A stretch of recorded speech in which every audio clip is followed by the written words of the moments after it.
terms of performance, my honest assessment is frustration. I mean, obviously pleased to get the 2 wins, and we kind of seem to be making a bit of a habit of grinding out results without quite being at our best performance-wise. And I dare say maybe taking some positives from that, the fact that we seem to be get over the line without quite clicking.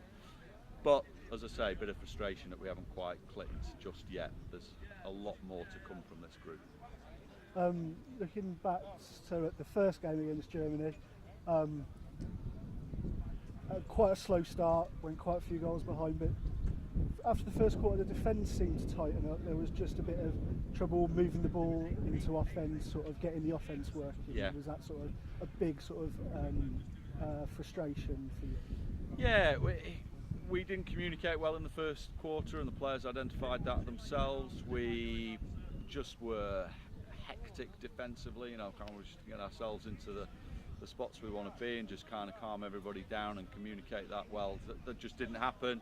But you're right, identified that at quarter time and started to make the changes that we needed to, and defensively a lot more effective in the rest of the game. In terms of our clearing, my honest assessment is that's just a blip. We're a good clearing team, and I don't think that one game changes that. We've got, as a coaching staff, we've got no concerns over that. We've got some challenges in other areas that we want to work through, but in terms of our clearing game, I think that Germany just did a good job of riding us effectively, and we were too slow to make the adjustments we needed. But as a long-term challenge, I think we'll be okay on that score.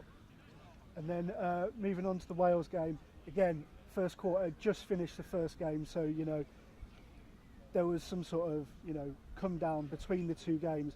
I think at the end of the first quarter, I think you gave them some stern words and a bit of a boost.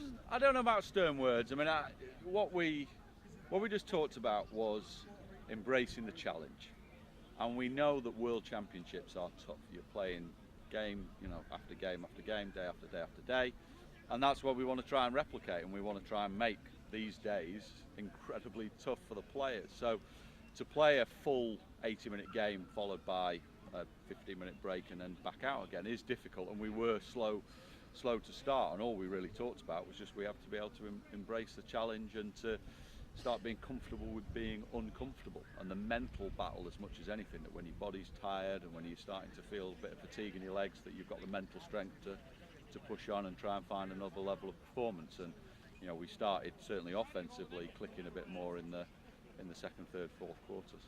I suppose in those second, third, fourth, that is proof to you that you can click when you want to, you can make it work. There is the talent and the skill there to make it work. Absolutely. I think that is the positive that I would take, is that despite not performing at our best, we see enough flashes to show us that the level of performance that is needed is there. The heights that we need to reach are attainable for this group. We said exactly the same in Israel. The challenge is doing that on a consistent basis. That's where we need to get to. And these games are just an invaluable learning experience to move us forward on that journey.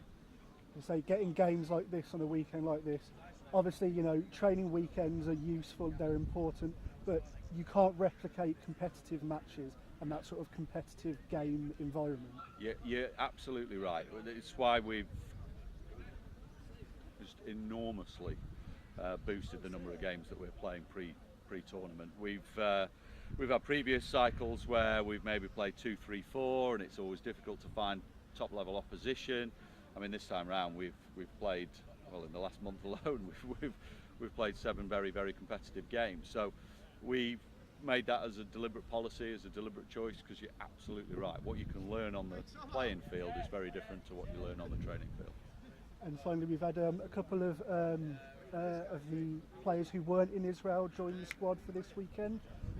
Nick Watson, Pete Hayes, Tim Collins. Were you pleased with what you saw with the new players coming into the squad? Yeah, I'm really pleased with Tim as he landed at 9 a.m. this morning. So poor lad's got off a transatlantic flight, jumped straight in a car to get himself over here, and then played 2 very competitive games. So yeah, really impressed with that.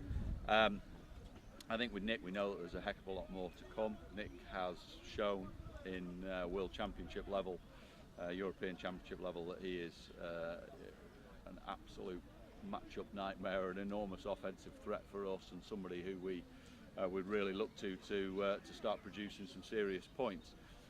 For him coming back in, bit of rust, I guess, maybe.